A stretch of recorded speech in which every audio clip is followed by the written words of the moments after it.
अस्सलाम वालेकुम नाजरीन, आपको आज की सबसे बड़ी और अहम ब्रेकिंग न्यूज़ से आगाह करते चलें। इमरान खान ने अभी इलेक्शन के हवाले से इंतहाई बड़ा ऐलान कर दिया है। इलेक्शन कब होंगे आपको मैं मुकम्मल तफसील के साथ आगाह करता हूं, लेकिन उससे पहले आपने इस वीडियो को लाइक करना है, चैनल को सब्सक्राइब भी लाजमी कर देना है ताकि आपको ताज़ा तरीन अपडेट सबसे पहले मिलते रहें।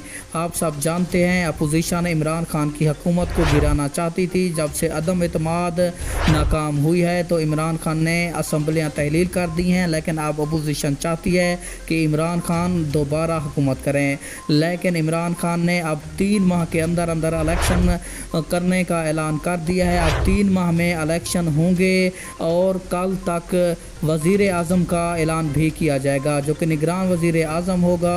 और आपको बताते चले इमरान खान ने कहा है कि माजी से बहुत सबक सीखा है, अब लुटेरों और करप्ट आदमियों को बिल्कुल ही अपनी पार्टी में शामिल नहीं किया जाएगा।